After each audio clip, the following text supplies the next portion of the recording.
Taureau, bonjour à vous, bienvenue sur ma chaîne pour votre lecture intuitive de ce mois de février 2026. J'espère que tout le monde se porte très très bien. Merci d'être là. Merci pour votre présence. Cette lecture vous concerne que vous soyez signe solaire, signe ascendant ou lunaire et Vénus aussi en Taureau. Alors, ce mois de février vous voit super confiant dans ce que vous faites. Vous avez beaucoup de cartes qui nous montrent que d'abord vous avez réfléchi à ce qui se passe. Vous ne vous lancez pas dans ce mois de février comme ça. Ça a été construit, ça a été bâti. Vous avez beaucoup de cartes qui vous encouragent à faire confiance à ce que vous ressentez. Vous sentez que vous êtes protégé, que vous êtes guidé, qu'on vous soutient. Vous avez l'étoile, vous avez la papesse, vous avez le pape. Donc il y a beaucoup d'énergie autour de vous. Si vous êtes un peu sensible et intuitif, vous sentez que vous êtes parfaitement soutenu et épaulé par l'univers. Vous n'êtes pas lâché là-dedans. Et vous prenez des initiatives, vous prenez en tout cas une initiative ce mois-ci qui, à mon avis, concerne essentiellement votre vie professionnelle. Mais pas uniquement, parce que c'est une lecture générale, évidemment. Pour d'autres personnes, ça peut être la vie sentimentale, vous placez dans ce que vous vivez. Pour la plupart d'entre vous, je pense que ça va être professionnel. En tout cas, ça touche à vos finances, à votre patrimoine. Donc ça, voilà, vous verrez en fonction de quoi ça vous concerne. Et vous traversez tout ça. Alors évidemment, il y a des moments où ça secoue un peu, sinon c'est pas drôle. Mais toujours super tranquille, super zen. Vous traversez ça toujours parfaitement équilibré, parfaitement tranquille. Il y a des moments, une petite baisse de vitalité et puis vous remontez parce que vous sentez que vous êtes soutenu, que vous êtes épaulé. Quoi qu'il en soit, ne baissez pas les bras parce que ce que vous faites est juste. C'est juste. À la fin du mois, on sent que vous avez pris un coup de plomb dans l'aile, mais c'est juste. Ce que vous faites est juste. Et encore une fois, vous verrez, si vous avez cette sensibilité, vous sentirez que la vie, l'univers vous aide comme elle peut. Encore faut-il que vous y soyez sensible. Voilà. Donc, je vous laisse avec votre lecture. Prenez un grand soin de vous. À bientôt. Merci beaucoup.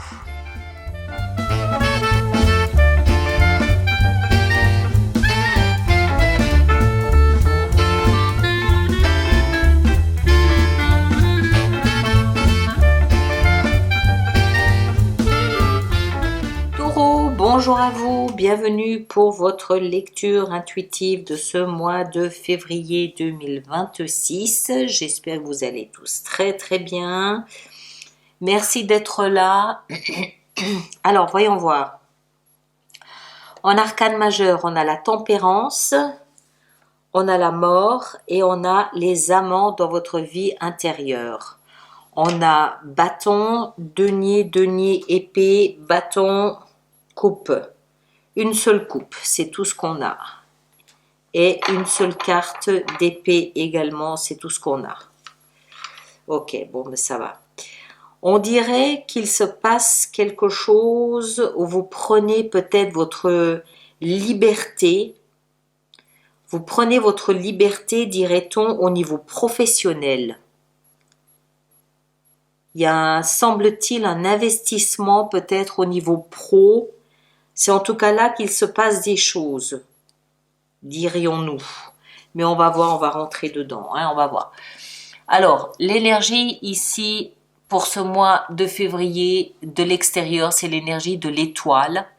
L'étoile qui symbolise tout simplement l'espoir.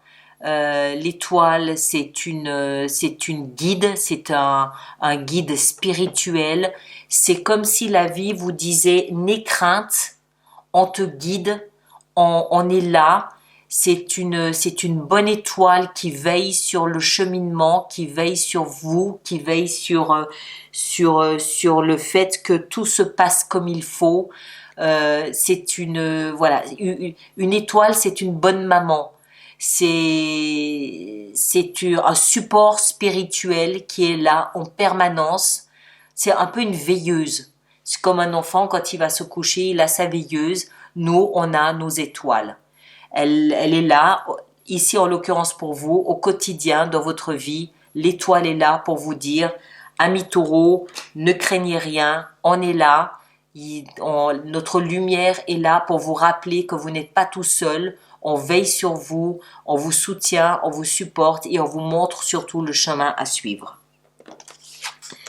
Vous avez des velléités de chef d'entreprise ou tout au moins vous prenez des initiatives avec l'énergie du roi de bâton. Le roi de bâton, bon déjà c'est un roi, que vous soyez homme ou femme, peu importe. Vous avez une énergie qui est affirmée. C'est pas peut-être que je sais pas, j'hésite, non, c'est je veux.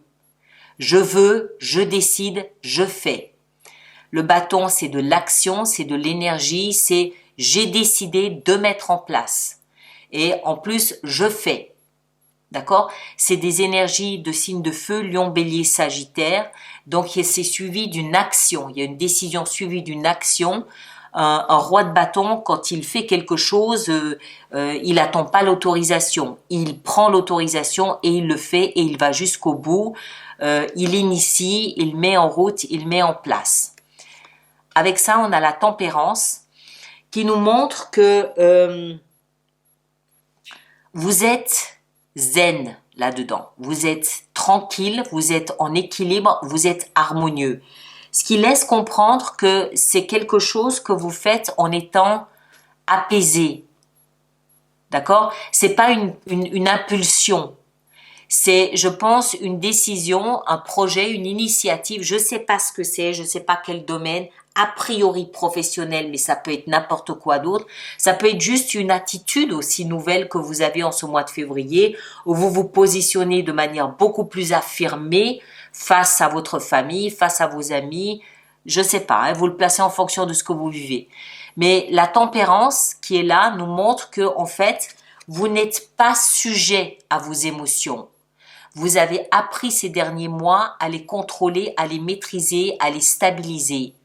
Et les initiatives que vous mettez en place, elles proviennent d'un état d'être équilibré et stable. C'est ça que ça signifie ici les deux ensemble. Vous initiez des projets, certes, mais vous avez réfléchi, vous êtes dans un état d'esprit, un état d'être où vos émotions sont parfaitement pondérées. Vous n'êtes pas ni en colère, ni sous le poids d'émotions. Non, vous êtes parfaitement pondéré et vous avez, dans ce cadre-là, vous prenez des initiatives pour votre avenir. Ou vous êtes dans une énergie décidée, décidée, mais maîtrisée, contrôlée. Vous vous contrôlez, vous êtes vraiment, vous vous gérez au niveau émotionnel. Ce que vous voulez le plus, c'est être parfaitement autonome et indépendant au niveau d'abord financier et ensuite peut-être au niveau professionnel. Vous ne voulez pas avoir de compte à rendre à qui que ce soit. 9 de denier, c'est l'énergie de celui qui s'est bâti tout seul. Il a appris tout seul. Il a des compétences, il a des qualités, il ne les doit qu'à lui. Son patrimoine, il ne le doit en principe qu'à lui. Il se gère, il gère son capital. Il est parfaitement autonome. Il prend ses décisions pour lui, il n'attend sur personne et il n'a de compte à rendre à personne. C'est ce que vous voulez le plus. Ce qui va vous aider, c'est l'as d'épée. Les épées, c'est de l'air, donc c'est tout ce qui est communication, pensée, ça peut être de l'écrit aussi. L'as d'épée, c'est un nouveau départ par rapport à la communication ou par rapport à un écrit. C'est tranchant, donc ça peut être une décision, c'est coupant, ça peut être un verdict, une vérité, ça peut être une idée, ça peut être une prise de conscience, ça peut être un contrat, Ça peut être un procès. Je sais pas. Ça va vous aider. Donc ça peut être, si vous mettez en place un projet, mettons professionnel, ça peut être une idée que vous mettez en place. Ça peut être un contrat de travail.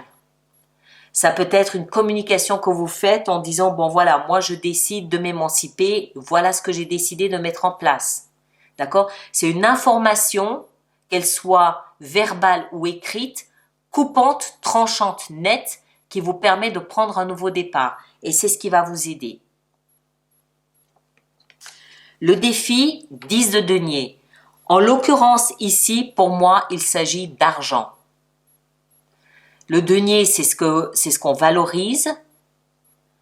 C'est ce qu'on valorise, donc c'est de l'argent, c'est beaucoup d'argent. Mais ça peut aussi être des compétences par lesquelles on gagne de l'argent. Ça peut être un réseau de fournisseurs.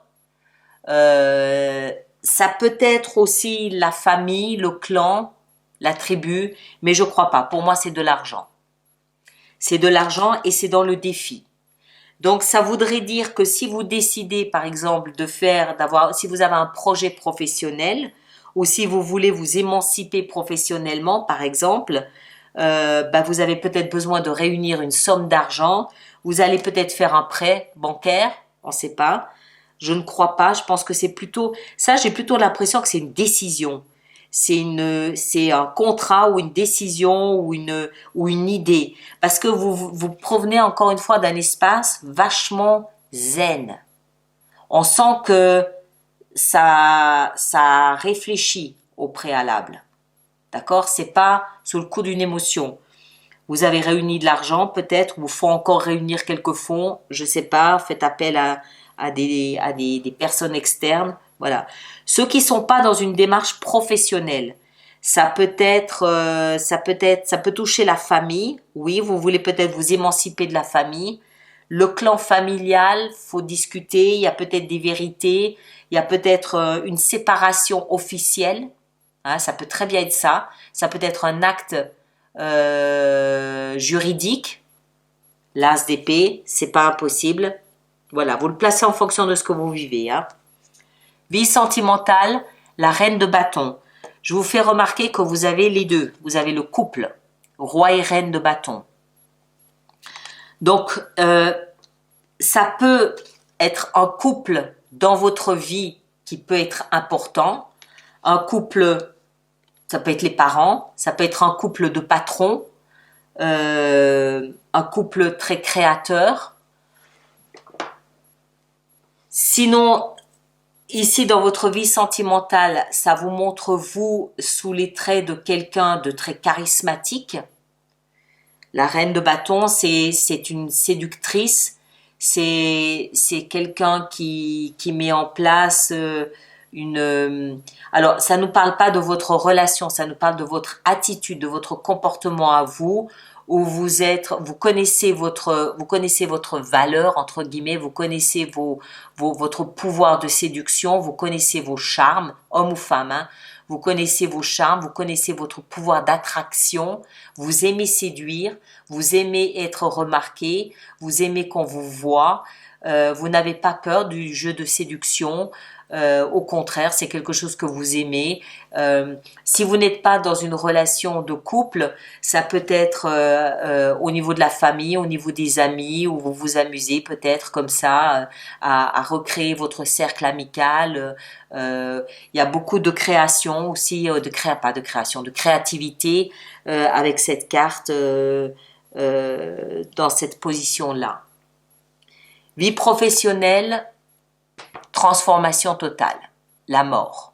La mort nous parle de la fin d'une situation professionnelle pour laisser la place à une nouvelle situation professionnelle. C'est pour ça que je pense que c'est essentiellement professionnel.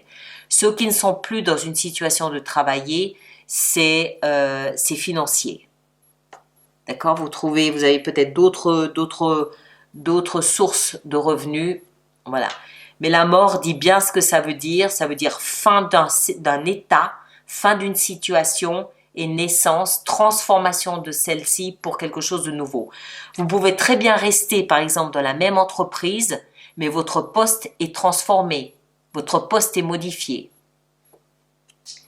Vie intérieure, on a les amants qui nous parlent de vos valeurs, vos idéaux, à quoi répondez-vous désormais?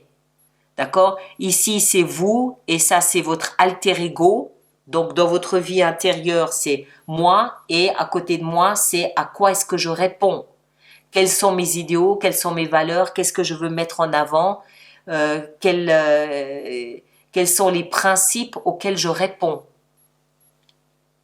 Et en fin de mois, 4 de coupe qui nous dit que vous attendez une offre. Vous attendez une proposition, vous attendez une offre de la vie parce que vous avez tout mis en place pour ça et que ce que vous avez jusqu'à présent ne vous intéresse plus. Vous étiez lassé de la situation qui était la vôtre, que ce soit sentimentale ou professionnelle. Encore une fois, moi je pense que c'est surtout professionnel, mais ça peut être général, hein, ça peut être la vie tout court. Vous attendez quelque chose de plus palpitant, vous attendez quelque chose de plus significatif pour vous dans votre vie. Voilà, alors on va préparer notre extension. Donc tous ceux pour qui cette lecture fait résonance, je vous rappelle qu'il existe une extension. Et ceux qui ont des abonnements aux extensions, je vous laisse aller retrouver l'extension donc de cette lecture. Et ceux qui êtes nouveaux, je vous invite à vous rendre sur mon site internet où vous trouverez donc l'extension de cette lecture et d'autres choses également. Si ça vous intéresse, si ça vous intéresse pas, vous passez votre chemin, évidemment. Alors, votre énergie à vous, on a la 6 d'épée. Oui, vous partez. Votre énergie, ici, ce que vous désirez le plus, on a la 5 d'épée. On a dans la position ici de ce qui va vous aider avec l'as d'épée, on a le valet de denier. Le défi avec cette grosse somme d'argent, on a la 4 d'épée. Ok. La vie sentimentale avec la reine de bâton, on a l'as de denier. Il y a un nouveau départ dans votre vie sentimentale. Vie professionnelle et la mort, on a la tempérance. La même qu'on a ici en haut, la tempérance. Ok, donc vous êtes très zen. Vous êtes très zen, super calme, super pondéré. Vie intérieure avec les amants, on a la 2 d'épée. Et en fin de mois, avec la 4 de coupe, on a la 9 de bâton. Résilience. Voilà, et là derrière, on a l'impératrice. Nouveau projet qui vient à naître. Voilà, je vous laisse avec ça. Je vous invite à aller voir votre signe ascendant, votre signe lunaire. Vous faites bien la synthèse de tout ça. Revenez surtout en milieu de mois pour voir comment vous avez évolué par rapport aux circonstances de votre vie et voir de quelle façon cette lecture correspond davantage à ce que vous vivez et les informations que ça peut vous apporter. Merci de laisser vos commentaires pour les autres personnes du signe du Taureau. Ceux qui me rejoignent pour l'extension, le lien est là-dessous. Et les autres, on se retrouve le mois prochain. Prenez un grand soin de vous. À très bientôt. Merci beaucoup.